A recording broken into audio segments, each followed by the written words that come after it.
Aren't you a little short for a stormtrooper?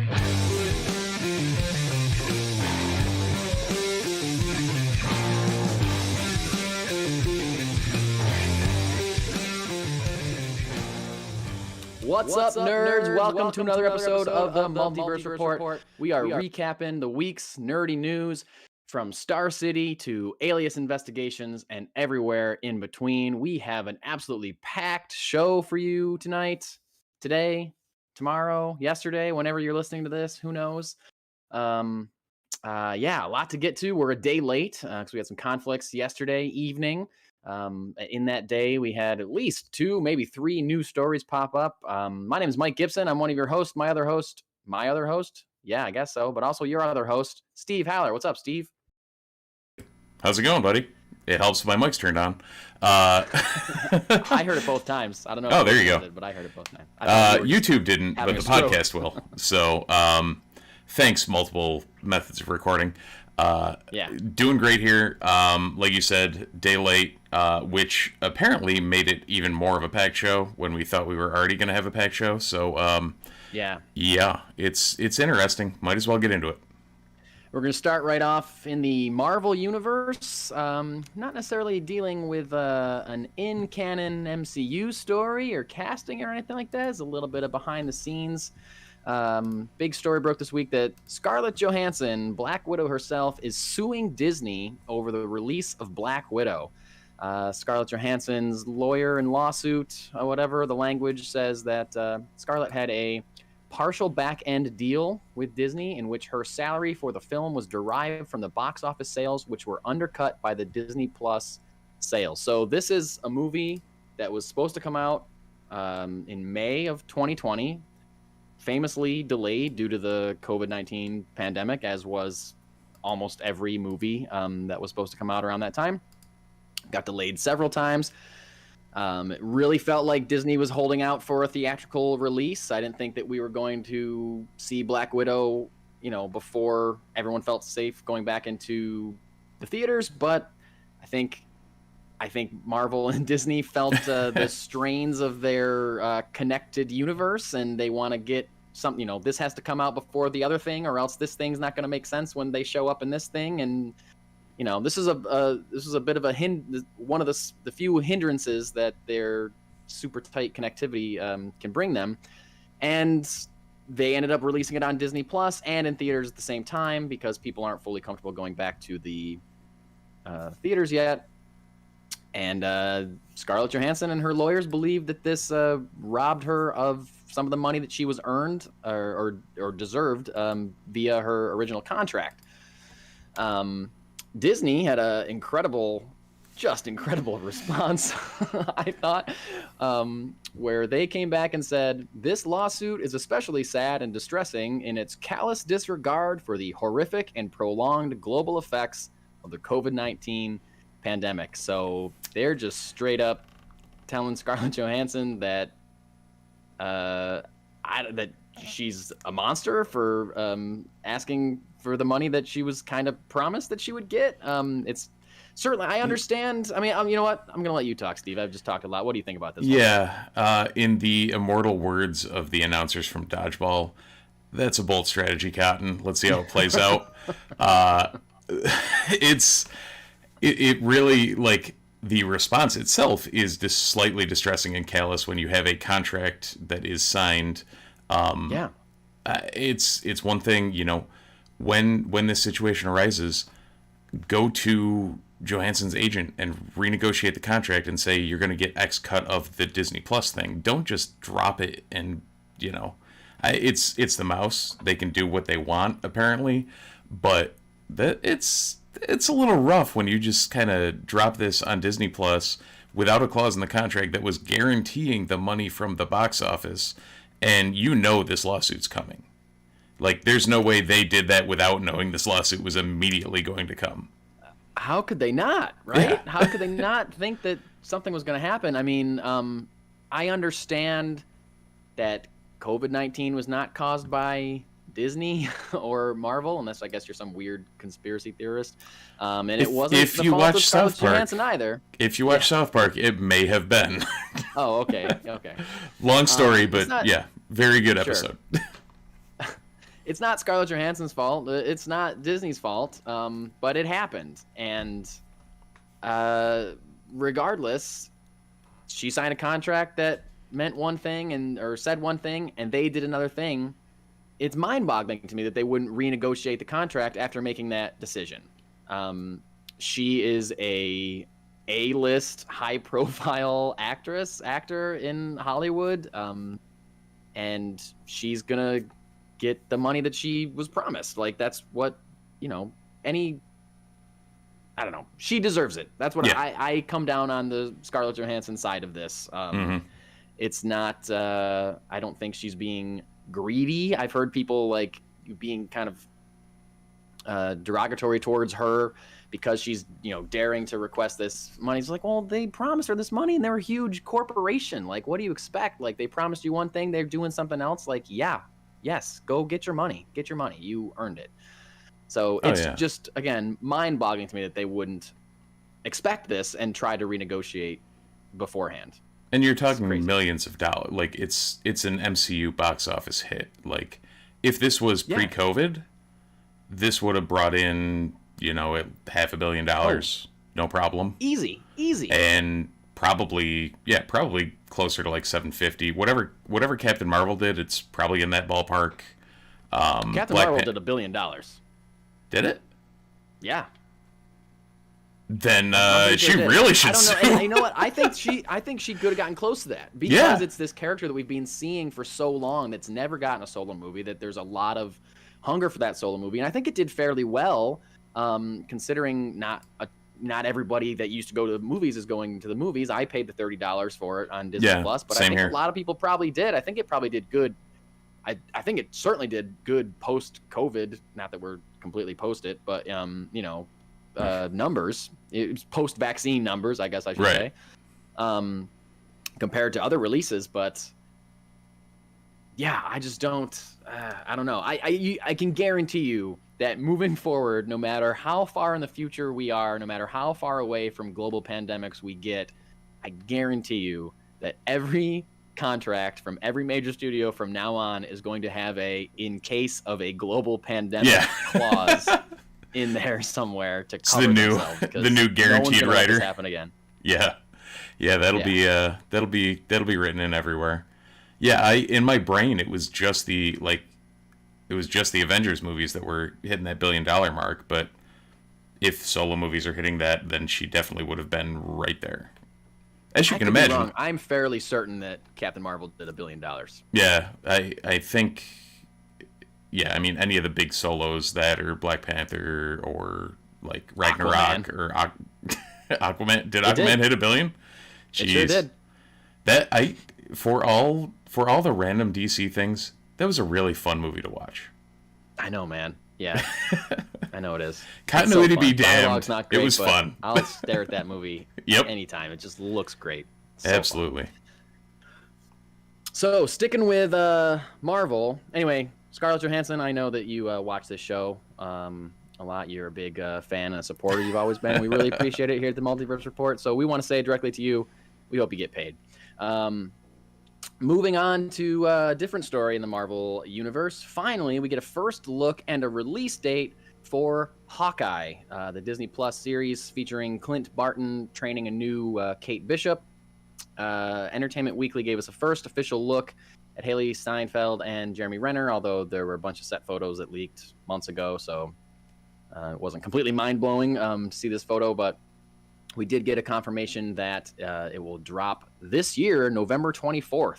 Yep. I think a lot of us, I was not thinking that it was going to come out this year because we're getting a lot of Marvel stuff this year already. Now they're throwing one more thing at us, perhaps to, I don't know, like throw a bone to the people that aren't planning on going back to theaters anytime soon. We're hearing more and more about Delta variants. Yeah, I know. I was feeling pretty comfortable, and then this past week with some announcements and some news and some CDC recommendations changing, I was like, I don't think I'll be going to see Suicide Squad in the theater after all. And it's going to be interesting. We're just talking about releasing things on Disney Plus. Really quick tangent. It's going to be interesting when movies like Eternals and Shang-Chi start dropping without a Disney Plus deal. Right. And seeing how many people venture out, and I guess seeing what the world looks like when those movies hit in a month or two. Well, and I guess that might be the thing too when you have your own streaming service, that if they need to pivot, they can pivot hard. Yeah. And I think the ScarJo lawsuit is going to make them realize, hey, if we're pivoting hard, we should also probably let the actors know that are going to get paid. Yeah. That no matter what, because we didn't mention it, but there were the rumors throughout the whole thing that the delay in the release of Black Widow, like over the last year, there were the rumors through the whole thing that was the reason that they were delaying it.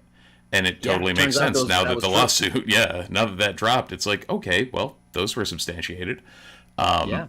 So with Shang-Chi and Eternals and whatever moving forward, God knows what goes on moving forward, that they're probably going to be talking to said people that are getting paid because of box office numbers.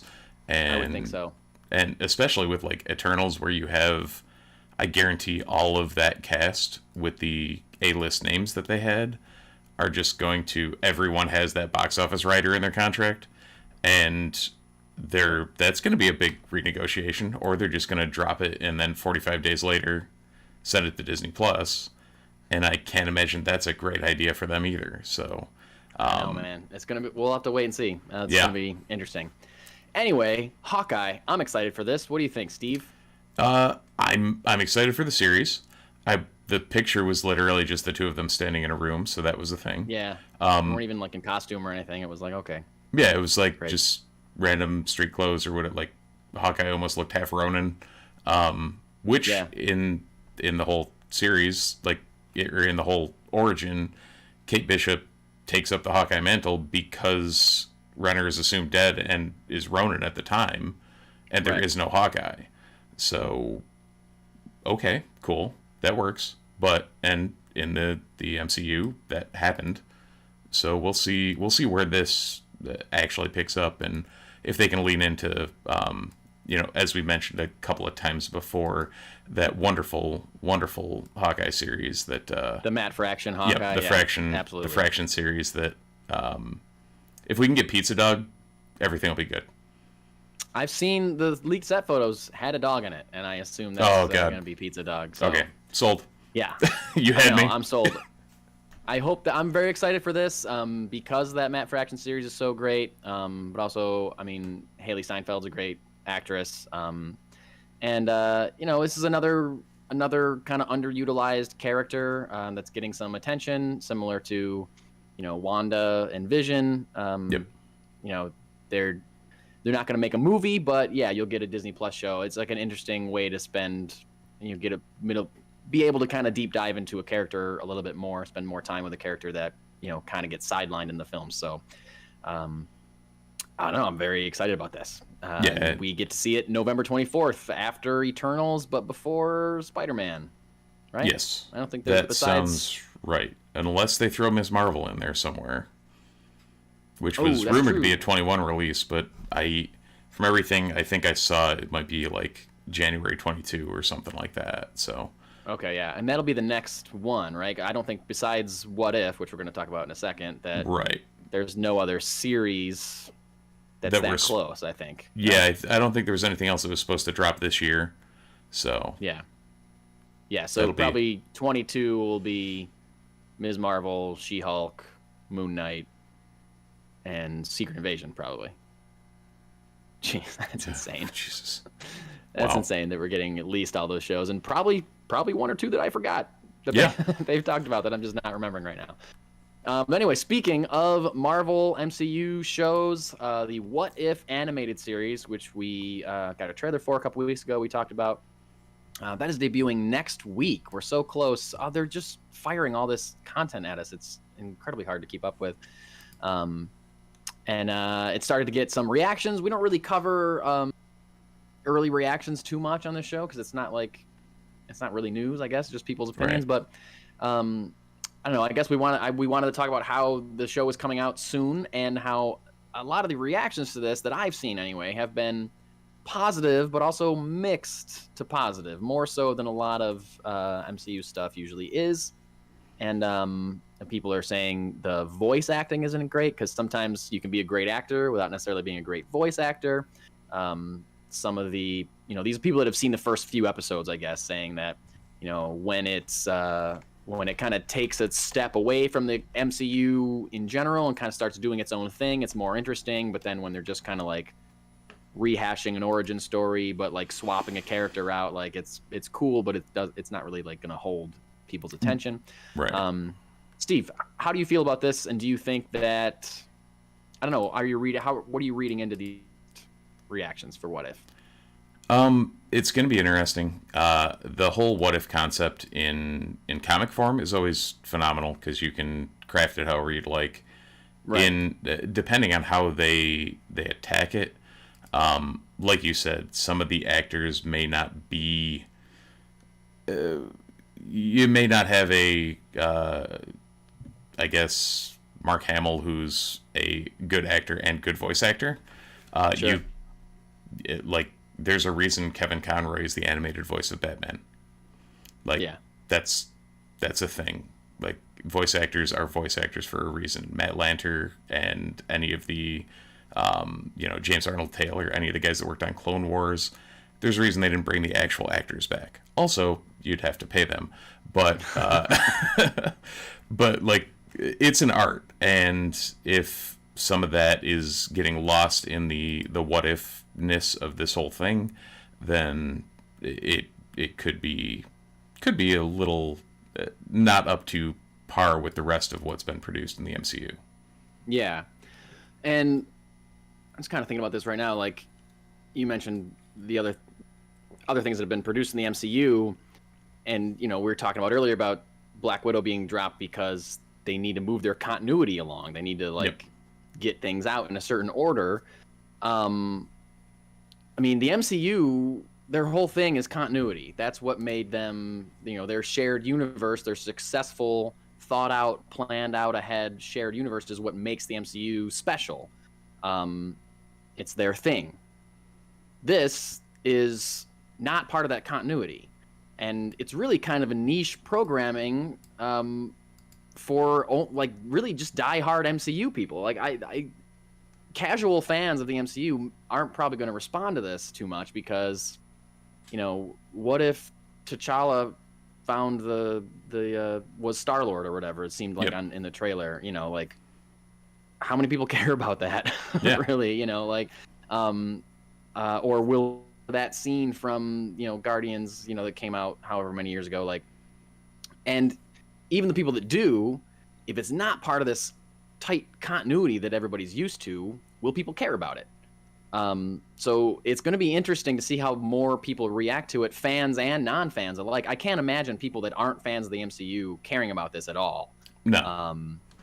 Because it's going to be so referential. It's going to be so self-referential, I should say, that it certainly isn't something that's going to appeal to non-fans.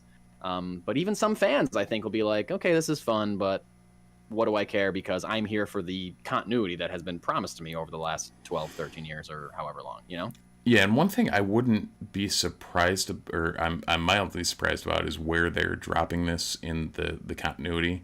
Like, you literally just introduced Kang and the multiverse. Yeah. If you took this and pushed it out another year, post Spider-Man, post Multiverse of Madness, you have people understanding that, there's multiple timelines. What if could be an actual possibility. Dropping it just after the end of Loki, which, again, all of this stuff was shuffled around because of COVID. But, and I think there was supposed to be a bit of a gap in there. I don't think it was immediately going to be following Loki right off the bat. But the gap there and the lack of gap there and the lack of ability for the casual fan to understand, hey, weird things are going on. What you understand and what you know isn't necessarily what is going to continue through the rest of the MCU. Here's this crazy off the wall version of this, where Peggy Carter takes up the shield and becomes Captain England, Captain Britain, but not Captain Britain. Yeah. And it really is some weird timing on it, and some weird. I guess you're playing to the niche. It might just be something that that was just a. Feige really just wanted to do this and put it out, and that was that. Yeah, I mean, it's a way for them to do something outside of their continuity, which like comics. Right. You mentioned the What If comics, like you don't even have to have a What If title to do some weird, crazy miniseries about an alternate universe Batman, like the Dark Knight Returns or something like that. Like that's just a miniseries or whatever, but it's Batman in the future and he's an old man, so everyone knows that's not part of the main continuity, but it's comics, so you understand that happens all the time. Right. Old Man Quill and Old Man Logan are a thing. Yeah, exactly. And otherwise, Wolverine's and there's 52 X-Men books on the stands right now. Wolverine's in 40 of them, Right. So like how is that humanly possible? It's not. It's comic books. He's at Krakoa and in Canada fighting Omega Red at the same time because comics. Yeah, exactly. So like it's going to be interesting to see if that translates to the screen and to people who maybe are fans of the MCU but not necessarily comic book readers who they'll just be like confused, like why do I care about this if this isn't really what happened? Then and it's animated. Is that going to turn some people off? Some people don't respond as much to animation. I don't know. It's going to be interesting, and we'll find out, or we'll start finding out next week. Debuts on August 11th. I'd say we both try the wife test on it. Oh yeah, for sure. Yeah, that's always my litmus test as to whether the casual, like ultra casual fan will understand it or care about it, is whether or not my wife actually is like, oh, that's good. Right. Yeah, my wife's a little more into sci-fi and fantasy and things. Right. Not quite as much as me, but definitely more than compared to my wife. Yes. Yeah. Yeah, for sure. But yeah, we'll find out. Again, like everything else, like I might be skeptical about this, but I can't wait to see that. I'm excited to see it and find out for myself for sure. So moving universes from Marvel, switching over to DC. Are we got an answer? What's that? I said, are we though, by what we're about to talk about? Yeah. Am I reading the rundown wrong? No, but who's showing up is already included in a different universe. Yeah. He switches between the worlds there. He goes through the membrane that separates universes here. We got kind of an answer, maybe, to a question we've been asking ourselves for the last couple of weeks as we've been talking about the HBO Max exclusive Batgirl movie that they've announced. We, Steve and I, if you've been listening, have been wondering about what continuity this is going to take place in. Is it going to be part of the Zack Snyder-y Batman versus Superman Justice League verse? Is it going to be the Robert Pattinson, the Batman, Matt Reeves movie that they're working on, or is it going to be something completely new? Steve and I were thinking it was going to be something completely new. Turns out it's going to be Snyderverse. They are talking to J.K. Simmons. He is currently in talks to appear as Commissioner Gordon in the Batgirl HBO Max movie. This is reported from the Hollywood Reporter website. And this would firmly plant the film in the main DC Extended Universe continuity with Man of Steel and Aquaman and Wonder Woman and Shazam, Batman versus Superman, Zack Snyder's Justice League, all that good stuff. Which of the Suicide Squads? What's that? Which of the Suicide Squads? Both, I guess. I think. I mean, Margot Robbie's in both those movies. That's true. The same character. Actually, no. I think I remembered hearing Kinnaman actually say that both of them are in the main continuity, and that's why there's such different casts between the two, except for the couple that came through. Right, and I don't think I've heard James Gunn say that the things that he's doing in this new movie, it doesn't erase anything that happened in the old movie. It's just kind of like it's like Force Awakens, kind of, where it's like kind of a sequel and kind of a reboot at the same time. Oh, there you go. But I think clearly, I mean, when you're getting the same actors to play the same characters, and Amanda Waller, same actress has come back for Amanda Waller, like it's clearly in continuity. Mm-hmm. And Birds of Prey and all that stuff. So this is exciting because it's not what I expected to happen. And I think I said when we were talking about it last week or a couple weeks ago, my love of DC, makes me want a connected universe. But I also just want good movies. And a character like Batgirl, who I think is a great character and deserves her own something, movie, TV show, whatever. They're going with a movie. I'm excited about it. I want her to be able to interact with Margot Robbie as Harley Quinn or Journey Smollett as Black Canary. I want these relationships to be forged. And so this is exciting to me because I was very sure that it was going to be its own separate thing just so their hands weren't tied by anything that happened in, any other movies. But that's not going to happen. And it leads me to a question. Steve, do you think we're going to see a Batman, Affleck or otherwise, in Batgirl? It leads to the thought of yes. If you're bringing back, J.K. Simmons, you're doing everything that points towards the main continuity. Is Batfleck showing up? And do they drop that? I guess that will be a litmus test for them. Do they drop the cash to get him in an HBO Max exclusive movie and not just hold him off for the big screen, which would be a very Warner thing to do. There's a reason the CW verse, the Arrowverse was a thing, and that it was with all mostly unknown actors and actresses that have done very good work. Although at the same time, when you look, they're pumping money into Titans and Doom Patrol and all the other DC properties that they've gained from the DC Unlimited merger. So maybe they're trying to make it all click and catch up with where they could have been with the single continuity thing. Yeah, I don't know. And I mean, speaking of multiverses, as we were with Marvel, we've got a Flash movie coming out next year that is going to open up the DC multiverse. Right. And we don't know what kind of changes that's going to make in the DC, continuity. If they're going to make any changes, are they going to retcon things? Is he going to, at the end of the movie, how different is the universe going to look at the end of the movie?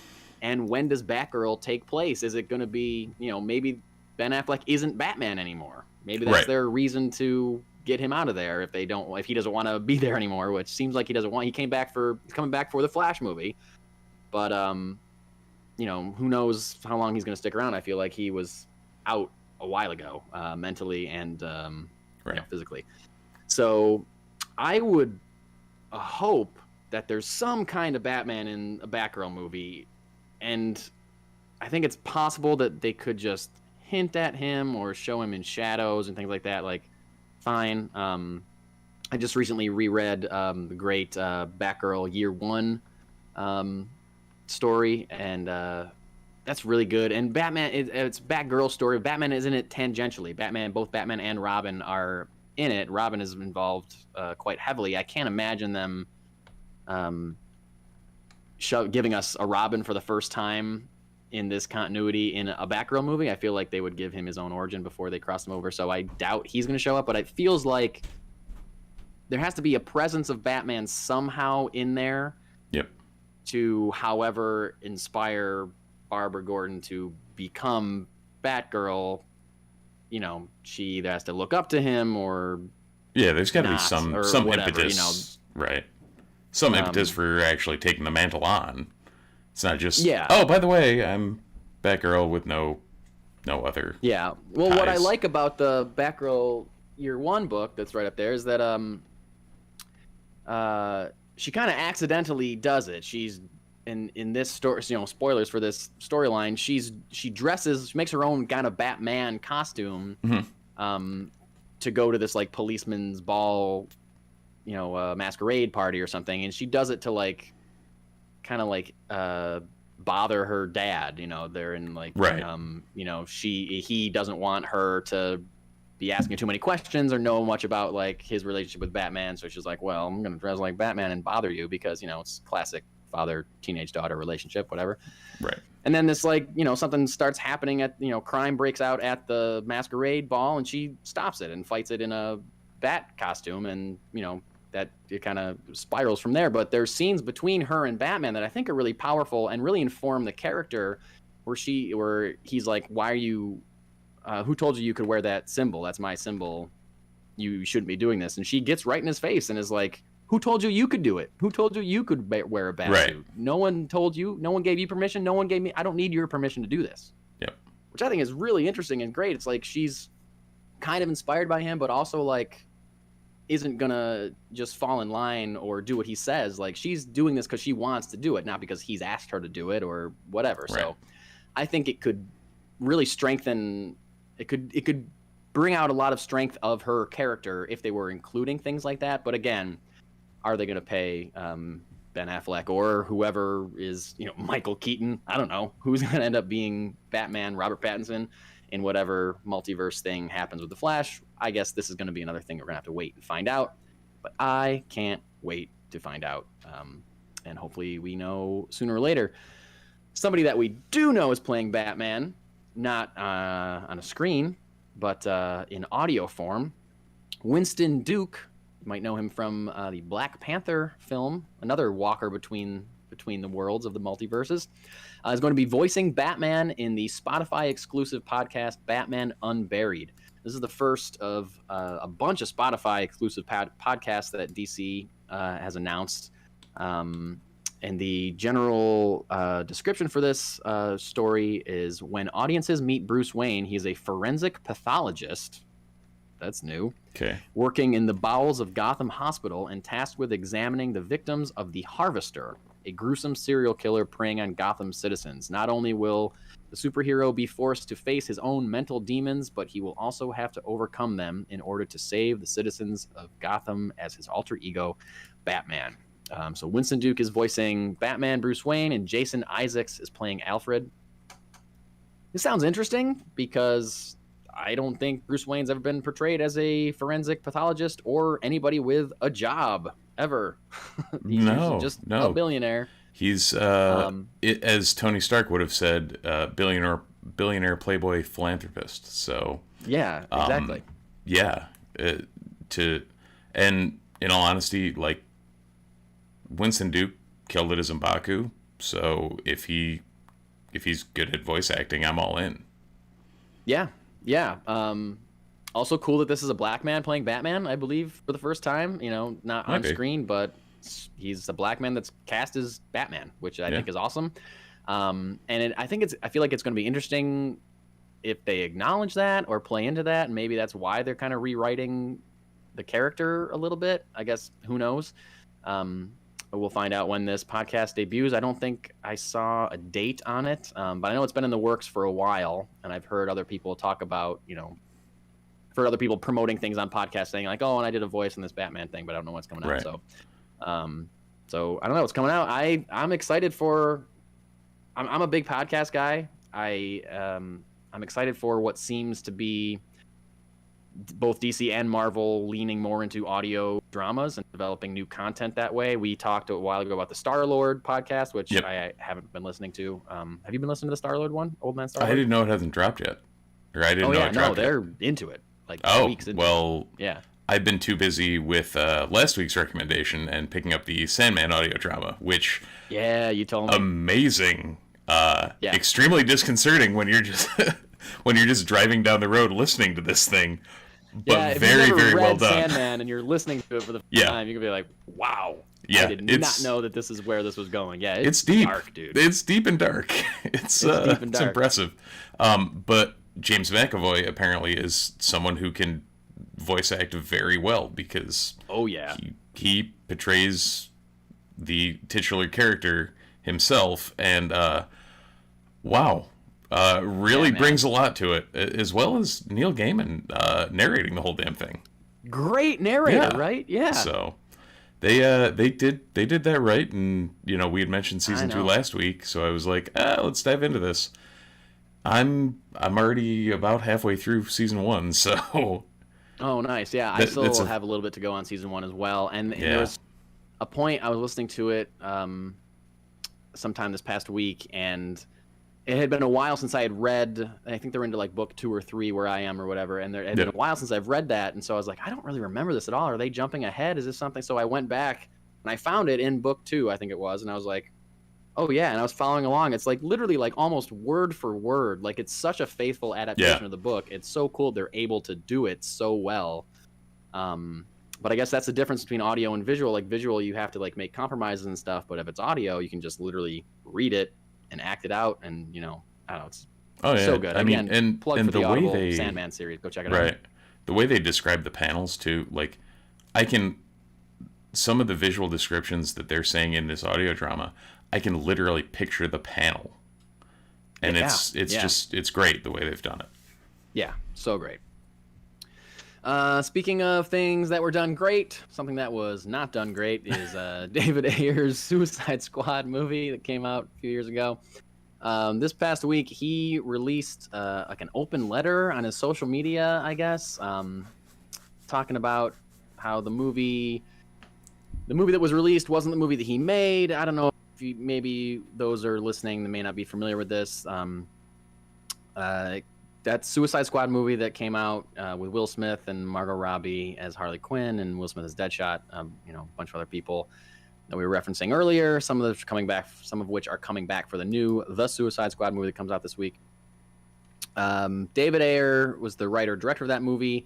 He tried to make like a gritty, intense action drama, I guess, and then the studio felt the backlash. People complained that Batman vs. Superman was too dark. The studio panicked, as Warner Brothers is known to do, and they re-edited the entire movie, and they added things and stylization that wasn't originally intended, and we got this like weird mismatch of a movie that doesn't really work in a lot of ways. So then when the whole release the Snyder Cut movement was happening, and they gave Zack Snyder hundreds of millions of dollars to finish a movie that he was telling us that was already done, people started saying, oh, release the Ayer cut. Give David Ayer his cut of Suicide Squad. Release that. And that seemed like it was going to get some traction for a little bit, and it doesn't seem like it's going to happen, especially because we're promoting this new Suicide Squad movie. When I say we, I mean brothers in DC. I'm not really promoting it myself, although I do want to see it. We may have something in One Shots that is causing us both to want to promote it. Yeah, you're right. Anyway, he's talked a lot about this over the last few months or whatever, and he released this open letter as kind of his final statement on it, saying, basically kind of disowning the movie that was released, and it wasn't mine, and it wasn't what I wanted to do. I poured my heart and soul into it, and blah blah blah, and they ruined it. And said something I not speak publicly on the matter again. This is like my final statement on it.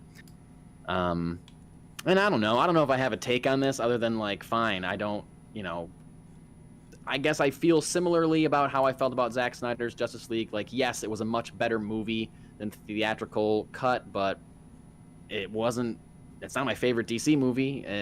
There's definitely things I didn't like about it, definitely things that don't make sense. I feel like it would kind of be similar with if I got a David Ayer director's cut of Suicide Squad, to be like, yeah, this is better, but, you still have street-level heroes taking out a giant, weird, twirly, spinning CGI monster at the end that, doesn't really make sense. So, I don't know. I'm kind of glad that he's not going to talk about it. I don't have to think about it anymore, because I'm kind of tired of the the fan movements to get director's cuts of movies that we don't really need. I don't know, Steve. No, it sounds about right. I mean, it worked out for the Snyder Cut, but in general, like, for one, I do think a lot of these studios are taking the creative direction away from the directors and what their vision is, and that they should probably cut that down significantly. But at the same time, like, we can't have 17 releases of every single movie. Yeah, no, I'm with you there for sure. Now, it might. Sorry, go ahead. Oh no, fire away if you had something else. Just that, you say it worked out for the Snyder Cut, and it worked out in as much as we got a Snyder Cut, and we got a 4-hour cut of Justice League that was, again, much better than the theatrical version, but it didn't really do the numbers that I think HBO Max and Warner Brothers was hoping. Like, it did good, but it didn't have the views that, Wonder Woman 84 got, Godzilla versus King Kong, and, Right. Some of their other like day and date releases that they put out like did a lot better than the Snyder Cut. So if Snyder Cut had done crazy through the roof numbers, then maybe we'd be getting a Suicide Squad cut. But I don't think they're gonna say. And plus, they ended up sinking a lot more money into the Snyder Cut than they had originally thought they were going to be putting into it. So they're that kind of not a huge return on their investment. I don't know that they're gonna leap into to doing that again anytime soon. So Yeah, no, that sounds about right. Makes sense. So I think at this point we should shift gears to another franchise that has had extremely extended cuts of media that they've put out. Literally the extended editions of the Lord of the Rings series. We're moving over to the Amazon Lord of the Rings series, which has officially gotten a release date. The announcement on Twitter was that the series will debut on September 2nd of 2022. So a little over a year from now. I got excited for a second because I thought it was like, as I was reading the sentence, I was like, September 2nd? Whoa, that's way quicker than I thought it was. Oh, 22. Okay. Wrong year. So yeah, wrong year. Yeah. They also released an image from the first episode. I guess it was confirmed that the image they released is from the first episode. It has an unknown character staring at an unknown city in an unknown place. Really, it looks really nice. Yeah, it looks beautiful. It may not be an unknown place though. If you thank you the rest of the entire Twitterati for zooming in on various things, but where that light is in the picture looks like the two trees of Valinor. So this is probably, if you remember from the Lord of the Rings movies, they had the big montage at the beginning of, how the rings were created, all that stuff, the past history of all of it. Since Amazon has the rights to the Second Age, this is probably part of since Valinor was destroyed at the end of the First Age, this is probably part of that montage of like, hey, this all happened in the past, here's where we are now. So it's interesting that they're gonna, I guess that they're allowed to utilize something like that. But it at least they're doing things faithful to where they were in various Silmarillion, Unfinished Tales, 8 million other pieces of Tolkien writings that were never finished, and I can't comprehend where all of them lie. I think there's literally a volume of like 12 books that you can buy of his random ramblings on Middle-earth and the various things that happened around it. Yeah. I don't own that. Yeah. Yeah. And we're not talking comic books. We're talking novels. Yeah. Yeah. It is cool that we finally got something, though. I feel like we gotta like keep reminding us sporadically that this is happening, because a lot of time goes by with no news, and obviously things will ramp up as we get closer to September 22. But until then, we got this one picture to look at. So yeah, if they sink $500 million into it, they're gonna look for some sort of return on something for a TV series. For sure. Moving into our miscellaneous category, we got a new trailer for Ghostbusters Afterlife this week. This I think the second trailer. We got a first trailer when it was supposed to come out. Again, pre-pandemic, got bumped. Obviously, looking like it's going to come out. Hopefully, Thanksgiving. That's what it said. Oh yeah. I like this trailer a lot. What did you think, Steve? To be fair, I had completely forgot this movie was coming out until you tossed it in the rundown, and then I watched the trailer and I was blown away with how much I wanted to see this movie now. Nice. Like they've tried a couple of times to reboot Ghostbusters. All like the latest couple, they're fine. Like I have no problem with them. Like I watched them, I enjoyed them. But this is a different take on it. And I think I like that they're trying to expand things rather than reboot things. Yeah, Yeah, I like that too. Because again, it's like it's a Force Awakens thing where Yep. it seems like they're introducing new characters. There's going to be a new team, probably of younger kids, or mixed. Maybe Paul Rudd is one of those. So maybe it's some kids and some adults. I don't know. Paul Rudd's still going to look like he's 30 when he's 60, so they can cast him in whatever the hell they want. Yeah, you're right. But yeah, I think it looks really good. I saw some people online that were complaining that it looks too much like a retro nostalgia kind of Amblin Entertainment kind of vibe, and I was like, I don't have any problem with that. I like that That'd idea. be great. I don't know. I was a big Ghostbusters kid. The first Ghostbusters movie is one of my favorite comedies of all time. It's great. I think the trouble that some of the reboots or attempts at reboots or sequels have had is that it's really hard to balance. Ghostbusters balances comedy, sci-fi, and horror all in one movie and executes all of them very well. It's very funny.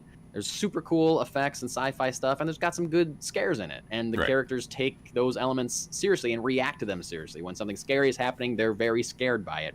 But they're also able to make their funny jokes and turn around and make the audience laugh right after that. So it's a hard balance. It's hard to juggle those three different genres at the same time.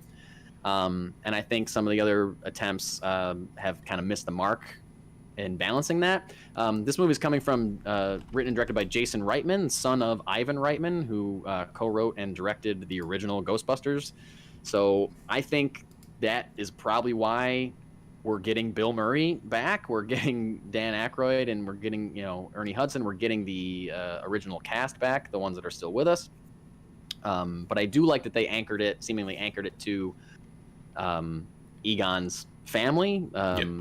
Because he's obviously Harold Ramis has passed on. So I don't know. It doesn't give a whole lot about plot or what's going on or what's going to happen. It's clearly holding some stuff close to its chest, which I appreciate because I don't want to know everything about this going in. But seems like I don't know. I like the look of it. I like the feel of it, and I'm excited to see it this Thanksgiving. I hope I can go to a theater and see it, but time will tell. Yeah, and I was amazingly like. Before they even said the word Egon, I was like, "That's Egon's family." Yeah. There was no question about it. I'm like, yeah, no, that's what they did, and it seems to conceptually work. So if they can roll with it and make it work, no matter what, I'm going to be watching it as soon as available in whatever format I end up watching it in.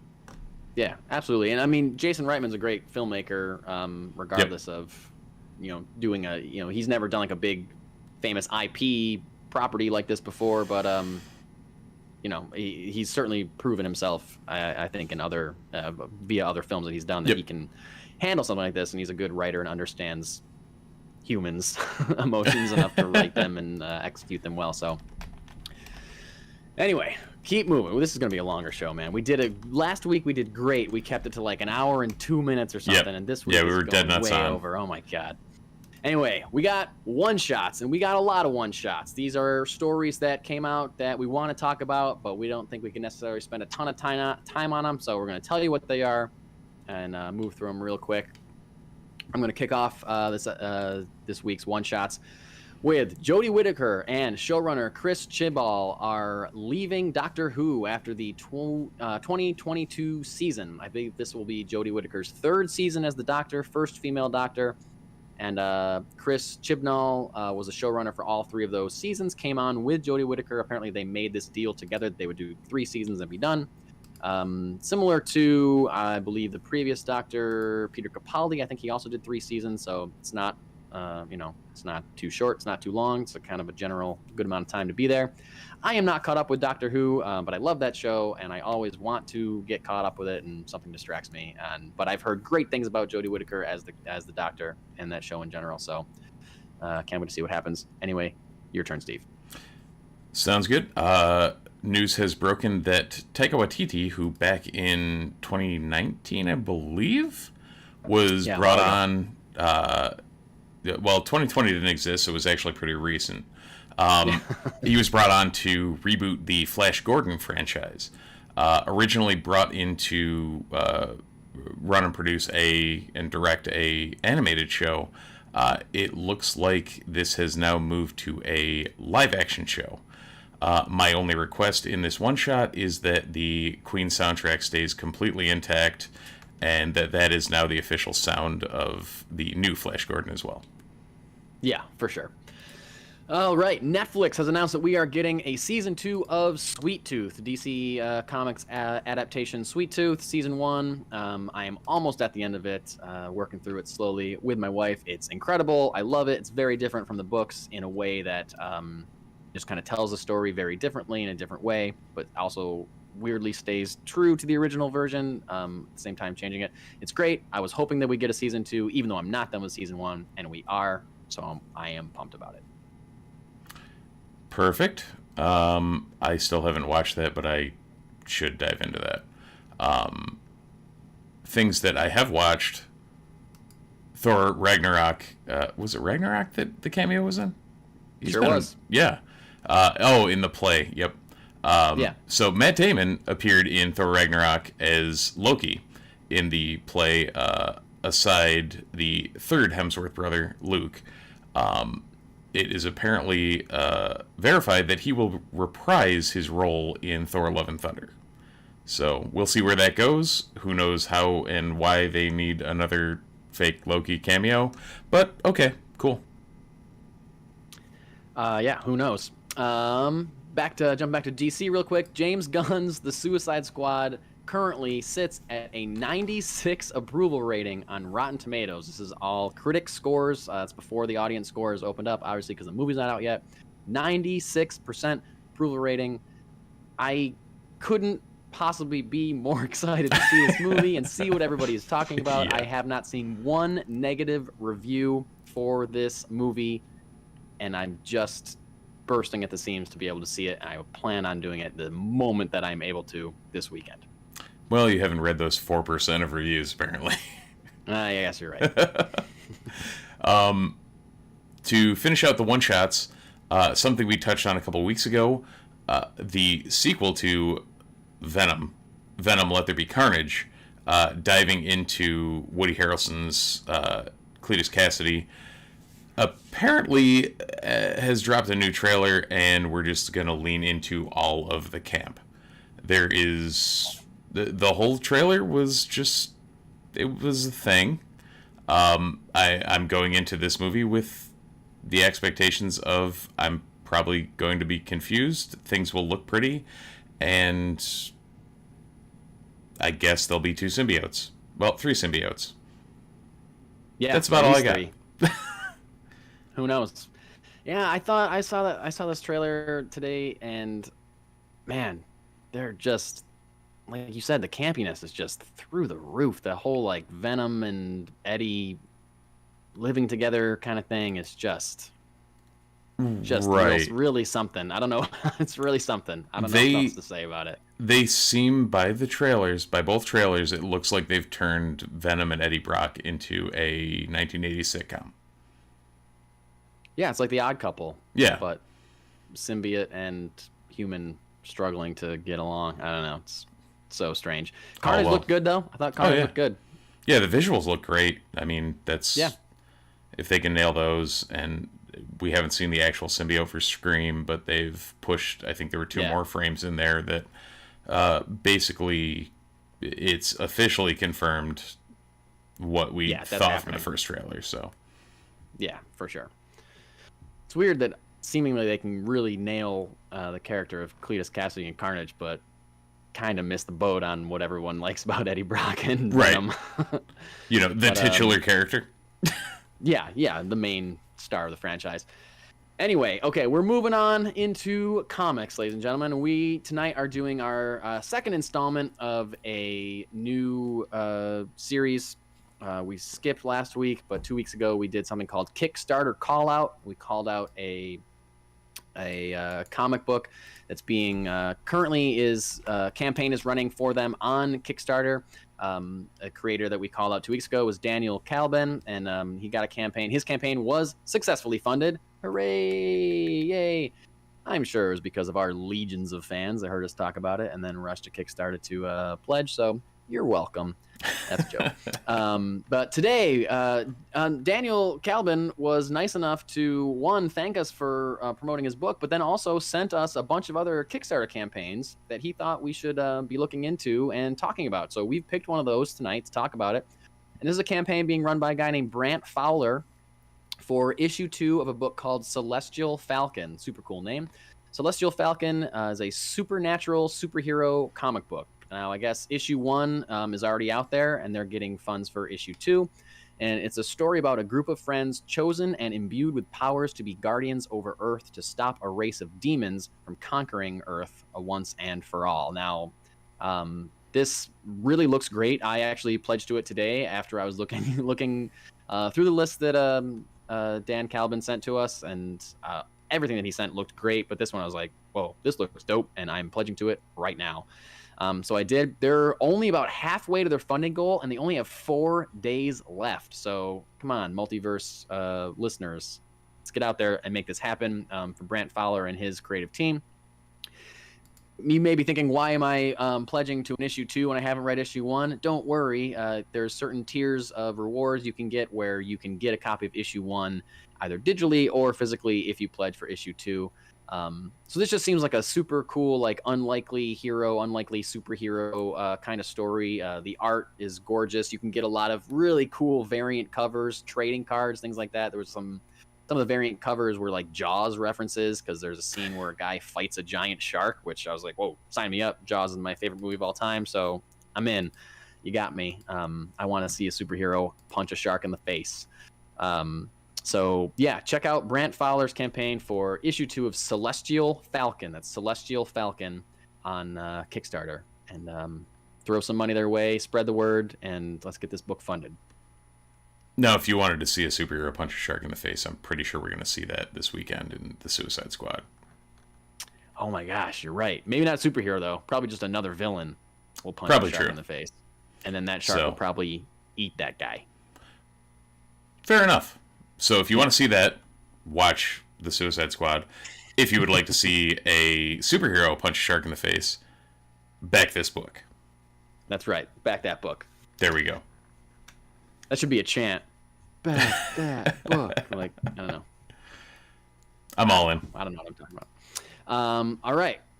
Closing out the show here with a couple more, a little bit more comic book talk, I should say. Creator, writer extraordinaire Scott Snyder has made a huge deal with Comixology and their Comixology Originals section. Snyder is going to write 8 books that will debut on the Comixology app. At first, they'll be exclusive to the app before eventually getting physical releases through Dark Horse Comics. Well, that's crazy. We've talked about on the show before how we are always in awe of writers that can write that many books at the same time and juggle that many ideas and do it well. James Tynion, we talk about all the time. Ram 5, we talk about a lot, juggling a lot of different books. Tom King, they're clearly out there and they can do it. These guys are at the top of their game. Scott Snyder is right up there. He's one of my favorite Batman writers of all time. At least the first 3/4 of his Batman run, I think, is just unbeatable. Just incredible. He's got a huge list of artists that are going to be joining him on this. It includes his longtime collaborator, Greg Capullo, Francesco Francavilla, Jock, Raphael Albuquerque, Jamal Igel. I cannot pronounce half these names. I'm very sorry. Tula Lote, Dan Panosian, and Francis Monopool. And now the titles for these books are also super cool. I don't know what half of them are about, but the titles: Duck and Cover, Barnstormers, Canary, Book of Evil, Dudley Datsun and the Forever Machine, Clear, Night of the Ghoul, and We Have Demons. These are the 8 books that Scott Snyder's writing for Comixology. So you have obscure 1930s Disney movie, obscure. Yeah, and they seem like they're all over the place. You can look up, if you look up this story, you can find, they also posted cover images for each one of these books. Things like Night of the Ghoul and We Have Demons clearly, and Book of Evil clearly look like horror books. But then you have something like Clear and Canary and Duck and Cover, maybe be a little more, not really sure what they're about. Going to have to learn a little bit more about those, see what they really are. But then you have Dudley Datsun and the Forever Machine. That again looks like it's either for kids or it's more lighthearted storytelling.